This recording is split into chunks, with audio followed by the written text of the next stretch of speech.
On the morning of December 24th, 1978, Kay Jean Turner left a cabin she had been renting near Camp Sherman, a tourist hotspot in central Oregon, about 40 miles northwest of Bend. Turner, a 35-year-old that typically lived in Eugene, worked for the Lane County Office of Community Health and Social Services, but had previously worked for the area's Planned Parenthood Association and also happened to be a rather well-known runner. That winter, Kay and her husband, Noel, had decided to head up to a cabin in the Camp Sherman area. They ended up staying at Lake Creek Lodge with a small group of friends for Christmas, and Kay Turner, hoping to take advantage of the quiet surroundings on the morning of Christmas Eve, headed out on a 6-mile jog through the woods. Unfortunately, she would never return. While Kay and her husband's marriage had been deteriorating, he was incredibly helpful with investigators who attempted to find out what had happened to the missing woman. He also provided a definitive alibi. Sadly, searches of the area would be unable to come up with any answers. Whatever had happened to Kay Turner, she seemed to have disappeared into thin air. A few witnesses would recall having seen her during her multi-mile jog, but their statements were unable to provide the missing piece of this puzzle. 8 months would pass before investigators discovered what had happened to the missing woman. In August of 1979, a man that lived in the region, named John Arthur Ackroyd, came forward with information. The young man, who worked as a mechanic for Oregon's Highway Division, lived at a maintenance complex about 20 miles west of Camp Sherman. Aykroyd had actually been one of the few witnesses who claimed to have seen Kay Turner jogging on the morning of Christmas Eve, on what would have been mile 4 of a planned 6-mile jog. He was actually the last witness to have seen her. For that reason, he had been on the short list for suspects, but police had no additional evidence to suspect Aykroyd's involvement in what was still technically listed as a missing persons case, not a murder, yet. These many months later, John Arthur Ackroyd claimed to have discovered bone fragments while walking his dog in a wooded area nearby. He would lead police to this scene, which he had discovered by mere chance, as he told it, and investigators would later identify the bone fragments as having belonged to Kay Jean Turner. In addition to these bone fragments, police were able to uncover the underpants, running shoes, and wristwatch she had been wearing at the time of her disappearance, in addition to pieces of her sweatshirt, which appeared to have been partially destroyed. John Arthur Ackroyd would remain one of investigators' top suspects in this case, and as a result, would be questioned several times alongside a friend of his, whom police considered a potential accomplice. Unfortunately, any additional evidence would be hard to come by in this case, and it would remain stagnant for more than a decade, until it was revived years later, in the most unlikely of ways. This is the story of Rachanda Pickle.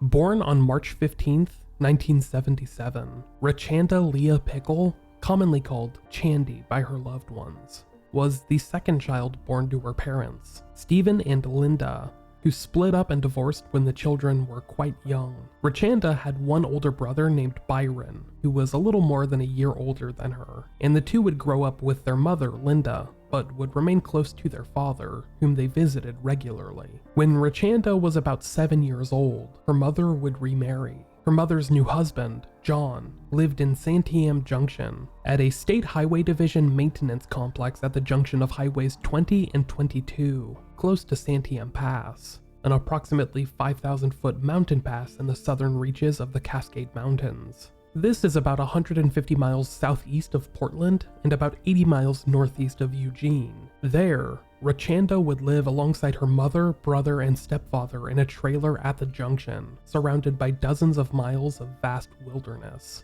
becoming just one of a dozen or so families that called this mountain pass home. Rachanda's new stepfather, John, worked as a mechanic for the Oregon Highway Division and had already been living at this maintenance complex for over a decade by the time that Linda, Byron, and Rachanda moved in. While his marriage to Linda was rather unusual, the couple divorced after a year, but continued to live together and were still technically a couple in every sense of the word. The family seemed to have become accustomed to this quiet little corner of the world. Later, speaking to the number of travelers that drove by daily, John recalled to the Albany Democrat-Herald. "We do get a lot of strangers stopping here. A lot of them are awful weird, but a lot are as nice as you can imagine."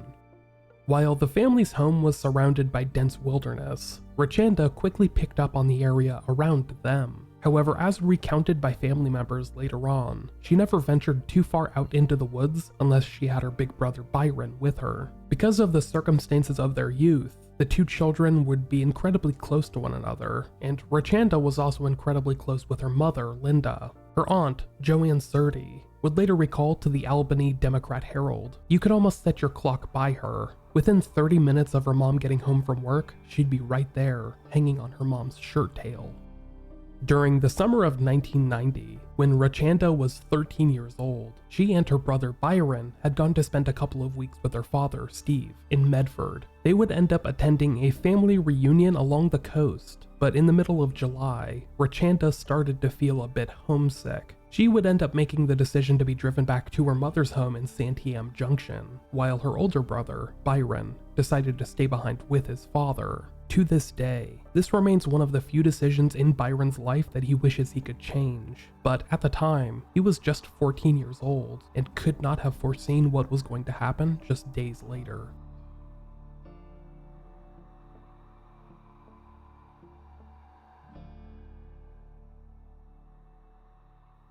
On Tuesday, July 10th, 1990, just 2 days after returning home, Rachanda was woken up at about 5 a.m. by her mother. Linda was getting ready to head to work at Black Butte, near Sisters, about 30 miles east, and asked for some help doing her hair. While Rachanda would ask her mother not to go to work that morning, Linda, who was focused on getting ready, did not really take notice of the request, later recalling to the Statesman Journal, "I woke her up at about 10 after 5 to have her French braid my hair. When I left, she was laying on the couch watching TV, and I kissed her, and I hugged her and said, 'I love you, and I'll see you later.'"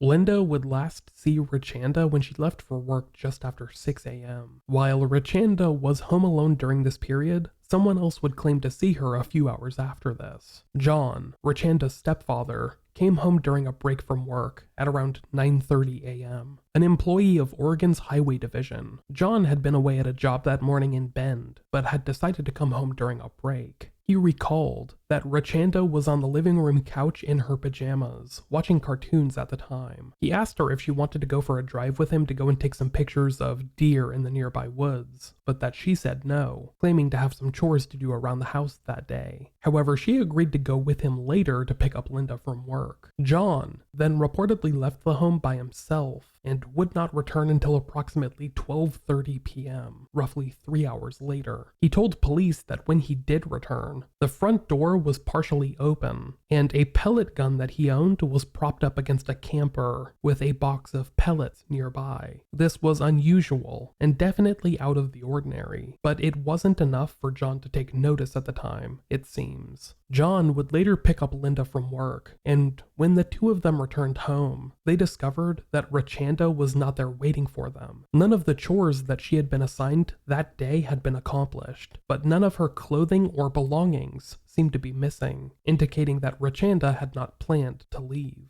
John and Linda checked around with the other families in the maintenance complex for a little bit, and were ultimately unable to find any sign of the missing 13-year-old. Linda would consider calling the police that evening, but John, citing the mistaken belief that you needed to wait 24 hours to file a missing persons report, told her to wait until the following day. She did, and because of this wait, Rachanda was not reported missing until Wednesday, July 11th, and the search to find her would not begin until the day after that, Thursday, July 12th. Before beginning a widespread search of the area, members of the Lynn County Sheriff's Office would reach out to Rachanda's father, Steve, who lived outside of the region in Medford. Rachanda had gone to visit him shortly before her disappearance, and it was initially theorized that she might have just gone out to see him again. However, police were able to quickly eliminate this possibility that she had run away to her father's home, and would eventually rule out Rachanda as a possible runaway entirely. One of the major factors in this determination was that if she had run away, Rachanda had done so without any of her belongings. Her bedroom did appear to be a mess, but but as Linda would later tell reporters, her bedroom looked like an explosion hit it, but that wasn't unusual. After all, she's a teenage girl. Despite this, however, almost none of Rachanda's clothing or belongings were missing from her bedroom. If she had run away, she had not done so with any of her clothing or makeup. Even the pajamas that she was last seen wearing were found in her bedroom. In fact, the only clothing that seemed to be missing was a pair of black sweatpants and a white New Kids on the Block t-shirt that she had been wearing a lot recently, so it was theorized that she had been wearing those items when she went missing. Later speaking to the Statesman Journal, Rachanda's mother, Linda, would state, "I can't believe she's a runaway because she was wanting to go school clothes shopping Sunday night. If she was going to plan to run away, she would have taken her makeup and her clothes. But nothing was missing. She's real fond of her makeup." At around the same time, Rachanda's stepfather, John, would tell reporters with the Albany Democrat-Herald, "At this point, we are hoping that she did run away and that she's safe and sound somewhere. What we're afraid of is that someone came up to the house, found her alone, and took her."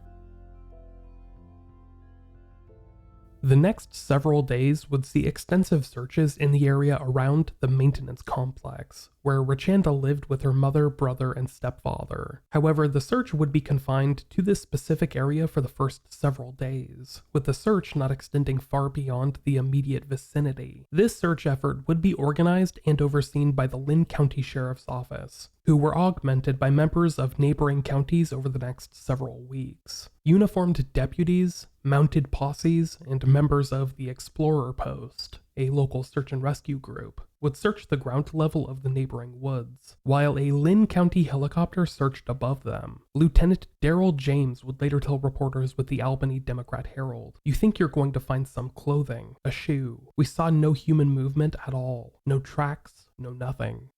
This involved search effort would cease their searches after Friday, 3 days after Rachanda had last been seen alive. But the Lynn County Mounted Posse would carry on, and would be joined by employees from the U.S. Forest Service. From there, the search would be extended outside of the area around the maintenance complex that Rachanda lived in, to a roughly 50 square mile area near Lost Lake, Hoodoo Butte, and Potato Hill. Eventually, this small group would be joined by members from neighboring police stations and sheriff's departments, with Lynn County Sheriff Art Martinak telling reporters a week after the teenage girl's disappearance, "We're going back to the area around the residence. We're going to do a pretty extensive search of the roads in the immediate area." These searches would continue over the next 2 weeks, but authorities were unable to uncover any trace of the missing 13-year-old. Rachanda was noted as standing about 4 feet tall and weighing approximately 90 pounds at the time of her disappearance, with curly brown hair and brown eyes. Because of the time that she had been gone, weeks, almost a month now, authorities were fairly certain that even if she was out in the woods somewhere, they were unlikely to save her. Lieutenant Daryl James, who had coordinated this search effort, told reporters during a press briefing, "There is no reason to think she ran away, and no information that she just walked off playing around. There is certainly the possibility that we've got a crime committed here. We think the greatest likely scenario is that she's probably out there not of her own volition and is deceased, either by violence or nature. I think we've come to the conclusion that we are probably not looking for a live individual." Early on, police looked into the possibility of Rachanda Pickle running away from home. Despite them ruling out this theory pretty definitively within a day or so of her disappearance, investigators would be plagued by rumors of potential sightings throughout the area. They would begin to follow up on these reported sightings, talking to people that had visited campgrounds or hiking trails in the area, but were unable to find any clue pointing to the teenage girl's whereabouts. Based on information being given to them by Rachanda's family members, investigators began to theorize that the 13-year-old might have been abducted from her home. Her mother, Linda, would add fuel to this fire by telling reporters with the Statesman Journal a week after her daughter's disappearance, "I really fully believe that she was taken without her will." Linda cited their home's proximity to Highway 20, as their home was the closest to the highway out of all of them at the maintenance complex. She also believed that a commonly used payphone which was just about 40 yards away from their home, might have played a part, stating in that same interview, "It's really a good access, and if anybody had come up and asked her directions and asked if her mother was home, she would have said no. She wouldn't lie." 11 days after Rachanda's disappearance, a pair of hikers found a pair of dark sweatpants along a hiking trail near Big Lake, about 5 miles away from where the teenager had last been seen. It was believed that the sweatpants might have been hers, sparking another set of searches in that area. But these searches would fail to come up with any additional evidence. A forensic examination of the sweatpants would later reveal that they likely did not belong to Rachanda. As police continued their search of the area around Rachanda's family home, they would also continue an investigation of the people inside of it. This would lead them to begin to question the statements of her stepfather. 41-year-old John Arthur Ackroyd was suspected of involvement in this case very early on, simply because he was the last known person to have seen Rachanda Pickle before she went missing. However, that wasn't the entire reason. Investigators were already familiar with John because of his history, in particular, his connection to the still unsolved case of Kay Turner, the jogger that had gone missing on Christmas Eve back in 1978. John had also been one of the last people to see her alive, and if you recall from the introduction, had led police to her partial remains 8 months later, which he claims he discovered through mere happenstance. While police had always kept John Aykroyd at the top of their suspect list, they never had enough evidence to pursue charges against him or anyone else.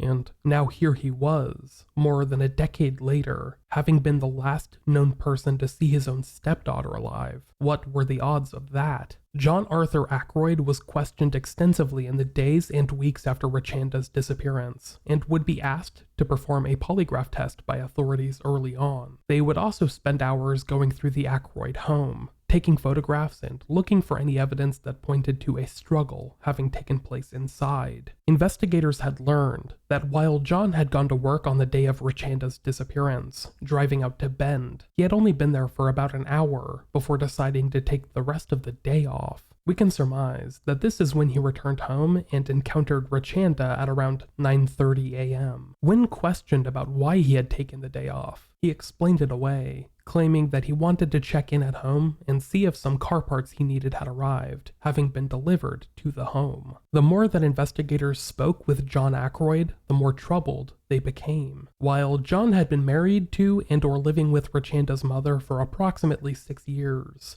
he seemed to know very little personal information about the missing girl. He was unable to recall her birthday or other facts like that. However, the information that he was able to recall, such as her weight, her bra size, as well as when she started getting her periods, did not paint him in the most flattering light. Police would begin to reach out to those close to Rachanda and learned that John had been abusive to her and her brother in the past. The two often went to school with bruises, which they attributed to John's abuse. It was even discovered that Rachanda was sometimes afraid to go home after school, taking additional clothes with her every day, just in case she was able to stay the night at a friend's house. It was even alleged that John had been molesting Rachanda, although that remains mostly unconfirmed years later. Despite having a rather low libido, John, as recounted by the Great Ghost of Highway 20 project, caused a great deal of stress in his relationship with Linda, had decided to initiate sex with Rachanda's mother on the night of the teenage girl's disappearance. This fact alone made investigators suspicious, but paired together with all of the other red flags in John Ackroyd's past, put him at the very top of their suspect list. Linda, meanwhile, would attempt to defend her husband/boyfriend/whatever he was from accusations that she deemed unfounded, telling reporters that John ain't a violent man. He don't even beat the kids. He's never went out of hand or spanked my kids against my will. He's too much of a calm man. Weeks later, Linda would claim that investigators were attempting to railroad John Ackroyd, stating, "It almost seems like the investigators just want to pinpoint it on John and give up or something because he was the last to see her." Making matters even more complicated was Rachanda's father, Stephen Pickle, casting doubt on investigators' statements towards the end of July. When speaking to news station KRWQ, Stephen would state that he believed Rachanda had run away from home, citing some missing clothing from her bedroom. He stated that a black duffel bag filled with clothes, which he had seen with Rachanda just days before her disappearance, was missing from her belongings at the time. To him, this gave credence to the notion that she had intentionally run away and had not been abducted, as originally theorized. A spokesman with the Lynn County Sheriff's Office would dispute this allegation, claiming that there was no evidence indicating Rachanda had run away from home and was most likely a victim of foul play. Unfortunately, police had been unable to uncover any evidence of the teenager's current whereabouts, so they could not speak beyond these generalities without mucking up their own ongoing investigation.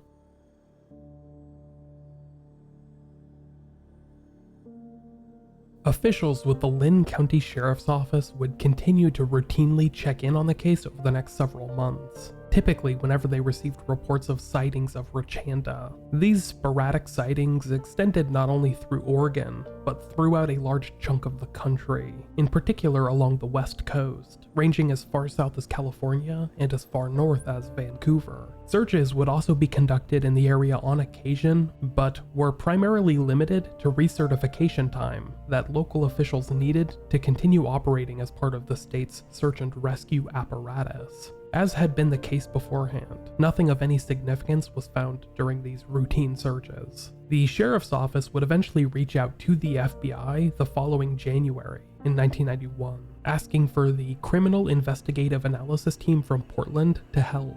This team would be called in to not only help reinvigorate the investigation itself, but work up a profile for a potential suspect in this unsolved disappearance. Approximately 2 months later, Rachanda's 14th birthday would pass by without any celebration or fanfare. Each March 16th from this point forward would mark another year gone, in which the girl's loved ones did not get to experience what she would have been like as a teenager, and then eventually as an adult. In the months after Rachanda's disappearance, her mother, Linda, would officially separate from her stepfather, John, moving away to Portland. She would eventually remarry and move down to California, where she resides today. Her relationship with John had already deteriorated by the point Rachanda went missing, but her disappearance would prove to be the official break in the relationship, despite John continuing to assert, both privately and publicly, that he had no idea what had happened to the missing girl. Rachanda's brother, Byron, would move to the nearby town of Sweet Home to live with some relatives,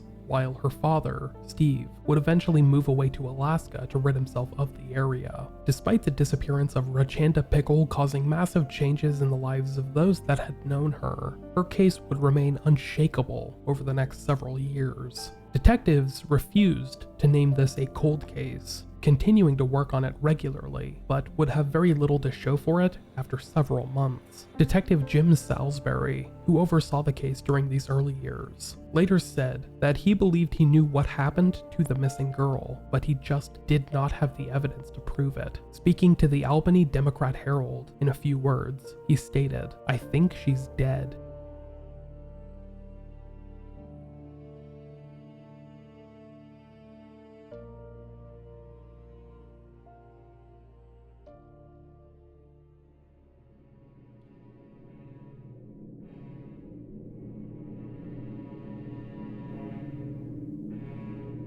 John Arthur Ackroyd, Rachanda's stepfather, had been the last person to see her on the morning of July 10th, 1990. Following his separation from Linda, Rachanda's mother, months later, he would continue to work for the Oregon Highway Division as a mechanic. However, he would transfer away from the Santiam Junction location, where he had worked and lived for more than a decade, to a state highway shop near Corvallis. There, in the months after Rachanda's disappearance, he would live nearby with his mother in Sweet Home. Despite no real information being published in this case following the developments from early 1991, when the FBI was brought in to develop a suspect profile, the case was still being actively worked on by members of the Lynn County Sheriff's Office. They continued to believe that Aykroyd was involved in his stepdaughter's disappearance, and began to go through his statements with a fine-toothed comb. It was during this period, the 2 years following Rachanda's disappearance, that investigators made a realization. While they had never discovered what had happened to the missing teenager, there was another unsolved case that John Aykroyd was linked to. On June 12, 1992, John Arthur Ackroyd was arrested while at work in Corvallis, Oregon. He would be charged with 2 counts of aggravated murder and 3 counts of murder, accused of conspiring to kidnap, rape, and murder K. Jean Turner nearly 2 decades prior. He would be charged alongside his longtime friend, Roger Dale Beck, who was now living in Porterville, California. Despite only being charged with 1 murder, they were charged with 5 different counts of it, each symbolizing a different possible theory in the case. If you recall, John Ackroyd had been one of the last people to see Kay Turner alive, and had also led police to her clothing and her skull approximately 8 months after her disappearance. While he had always remained a suspect for investigators, suspicion into him had seemed to wane after police came up empty-handed. However, following the disappearance of John's stepdaughter, investigators had once again begun looking into the dormant case of Kay Turner. Prosecutors stated that information obtained during the investigation into Rachanda Pickle's disappearance had ultimately led to these charges being filed approximately 2 years later. During the ensuing court case, defense attorneys would argue that John Arthur Ackroyd was slow-witted and mentally deficient, to the point of him being unaware of specific questions asked by investigators. But prosecutors argued that not only had John given contradictory statements to questions he fully understood, but he had also lied about certain details to deflect suspicion away from himself. This is what led to him leading police to the body of Kay Turner 8 months after her death, because as prosecutors noted, he was trying to obtain the reward money being offered at the time. During interviews, John had also told investigators that Kay Turner had likely been stabbed and shot to death, which was later confirmed by tests conducted years after her murder. A forensic examination of Turner's clothing revealed that's exactly what had happened, in the exact way described by John Ackroyd. It was also determined that John's accomplice, Roger Dale Beck, had told friends and family about the killing and had threatened them never to tell or they would suffer the same fate. After so many years though, the edge of that threat had begun to grow dull, and these witnesses were no longer intimidated by a couple of doughy, middle-aged men. After a 4-week trial which took place in the latter half of 1993, John Arthur Ackroyd was convicted for Kay Turner's death and was later given 5 life sentences without the possibility of parole. Bill Hanlon, the DA for Oregon's Jefferson County, would tell reporters that November he was trying to go for the reward money. If he could have kept his mouth shut, this case would have gone nowhere. John's accomplice, Roger Dale Beck, was convicted on almost identical grounds and continues to be housed in the Oregon State Penitentiary. The resolution in this case would allow closure for the loved ones of Kay Turner, but was little solace for the friends and family of Rachanda Pickle, who had been missing for approximately 4 years at the time of sentencing. Police had still not uncovered any sign of her whereabouts, and this conviction seemed to essentially slam the door on any likelihood of her being found alive. Looking over their notes from years earlier, investigators were disturbed by how close Ackroyd's involvement in Kay Turner's case mirrored his involvement in Rachanda Pickle's disappearance. He was the last person to see both, exhibited troubling behavior at the time of their disappearances, provided investigators with both conflicting and troubling information, involved himself in the search parties and investigations, and then, when questioned, offered up troubling guesses for the victims' fates. In the case of Kay Turner, John Ackroyd had guessed that the woman had been shot and stabbed to death. A forensic examination of the available evidence proved that's actually what happened, and that Ackroyd, who had very little in the way of an imagination, had basically been confessing to investigators when he expressed these guesses. In the case of Rachanda, however, he told investigators that she had been, as recounted by the Oregonian in their Ghost of Highway 20 project, quote, dumped and buried in the woods or threatened with a knife, tied up and gagged, her body rolled in plastic, unquote. The investigation into Rachanda's disappearance would continue years later, with police having very little evidence to operate with. There had still been no sign of the girl, who would have been a woman at this point, since July of 1990. In March of 1996, police would investigate the origins of a partial skull recovered near Crawfordsville, about 50 miles east of where Rachanda had last been seen. This skull was originally discovered by a dog, but the dog's owner called police to the scene, leading to a full-scale dig of the area where the skull had been found, which uncovered some additional bone fragments. It appeared that the skull had belonged to a smaller person, likely a young female, and it was also noted that there was a small hole behind the right ear.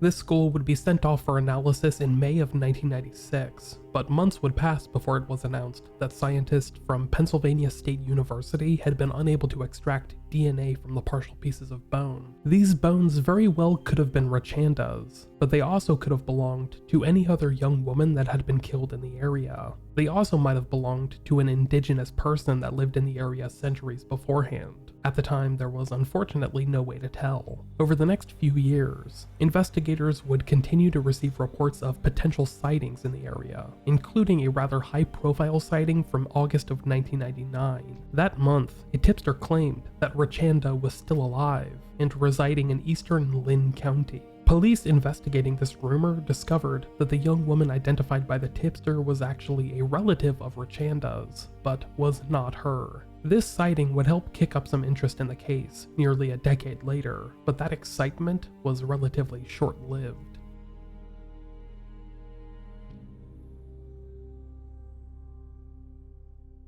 For years, John Arthur Ackroyd, serving 5 life sentences at the Oregon State Penitentiary in Salem, would continue to assert that he had had no involvement in the disappearance of his stepdaughter. John would tell investigators, loved ones, anyone interested really, that he did not know what had happened to the missing girl. He would continue to plead his innocence in both cases, including the murder of Kay Turner, which he had already been found guilty of. However, on Wednesday, April 3rd, 2013, nearly 23 years after Rachanda's disappearance, John Arthur Ackroyd would be charged with her murder by Lynn County prosecutors. When asked what had inspired this change, after so many years of public inactivity, officials would state that advancements in DNA testing led to this decision, although they would not speak in any specifics ahead of the expected trial date. Since investigators had not yet uncovered any physical trace of Rachanda, they, along with prosecutors, were prepared to seek a case centered around a no-body homicide, which would require proof that the victim was no longer alive. Detective Mike Harmon with the Lynn County Sheriff's Office told reporters, "It's difficult to prove that a 13-year-old doesn't exist. An adult would have a database trail associated with credit cards, utility bills, driver's licenses, and property transactions. Rachanda did not have a cell phone, no internet connection. She didn't even have a telephone in their home."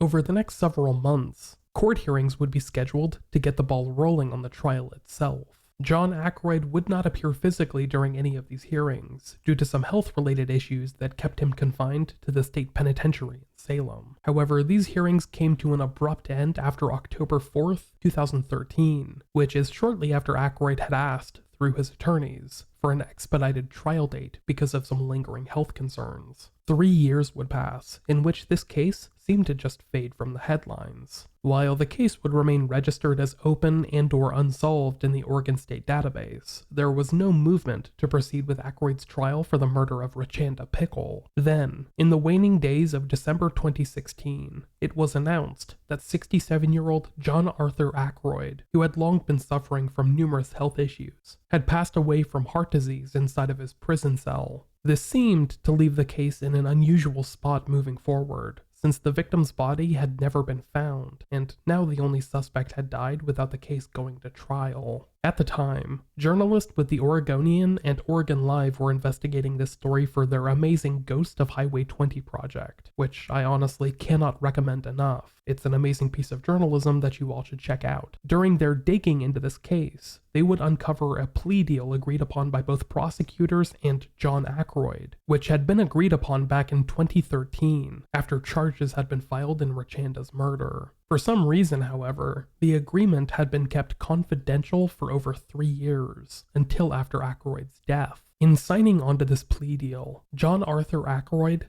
pleaded no contest to Rachanda's murder and agreed to not seek parole for Kay Turner's murder and decline release even if he were to become eligible. Typically, a plea deal would lead to the offender being sentenced for the crime, but the attorneys involved in this deal agreed to suspend sentencing for an indefinite period, meaning that Aykroyd received no actual sentence for this crime. At the time of his death in December of 2016, this case was still suspended, and the murder charges filed more than 3 years earlier, back in 2013, were permanently dismissed. While this plea deal provided some kind of closure in the case, John Arthur Ackroyd was not required to provide any kind of proof in the murder case of Rachanda Pickle. He wasn't required to provide the location of her remains or anything like that, nor, it's believed, any specific details of the crime itself. It wasn't even really a confirmation of him committing the crime, but seemed to be more of a refusal to deny it, if that makes any sense. While this seems like more of an empty gesture than anything to me personally, prosecutors claimed that this deal, agreed upon in 2013, would have kept John Arthur Ackroyd behind bars for the rest of his life. While I would like to point out that he was already serving 5 life sentences without the possibility of parole, and was already in poor health at the time these charges were filed, it's also worth noting that this plea deal was agreed upon by Rachanda's living family members. Primarily her brother Byron, who had struggled to come to grips with his sister's loss for decades. It wasn't until reporters began digging into this case, following Aykroyd's death, that details of this plea deal would begin to be released to the world at large. The reason for this deal remaining confidential for over 3 years has never been determined, and it is only known by the people that were in that courtroom that fateful day in 2013.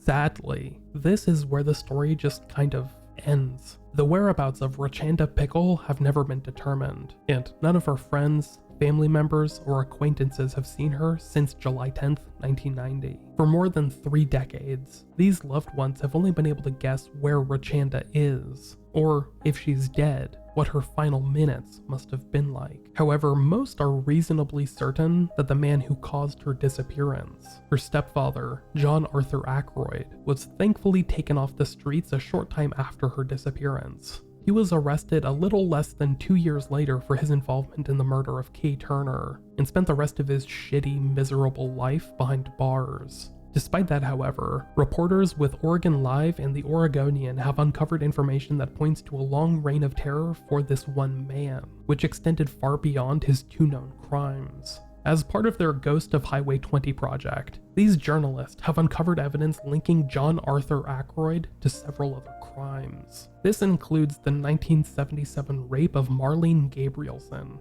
who identified Ackroyd as her attacker at the time, but police chose not to pursue rape charges, instead deciding to take John at his word when he simply said their encounter was consensual. If Marlene had been believed, all of these other crimes might have been avoided. Then there are the 1992 murders of Sheila Swanson and Melissa Sanders, teenagers whose bodies were found months after their initial disappearance. Both had been seen with John a short time before their deaths, and it's believed that he had taken a liking to them. He remains just one suspect of many in that case, but a strong one nonetheless. John Ackroyd is also implicated in several other crimes from the area, dating back to the mid-1970s. Sadly, for almost all of these cases, as was the case with his stepdaughter's disappearance, Ackroyd went to the grave with whatever secrets he may have still had. Speaking to the Albany Democrat-Herald in March of 1996, Rachanda's aunt, Joanne Surdy, would state, "Everything's hanging in limbo. If we could find her remains, we could say our final goodbye. But at this point, we don't have anything. We still think about her. We still search for her. We just don't want people to forget that she's gone." 25 years have passed since Rachanda's aunt made those remarks, and they remain just as true today. Despite the case officially being solved, quote unquote, the loved ones of Rachanda are left with just as many unanswered questions today as they had back in 1990. Due to the 3 decades that have passed since, however, there are fewer people left to ask those questions. Many of Rachanda's relatives have passed on, and the ones that live on only have faded memories and mementos to remember her by, until she is brought home and put to rest by her loved ones. The story of Rachanda Pickle will remain unresolved.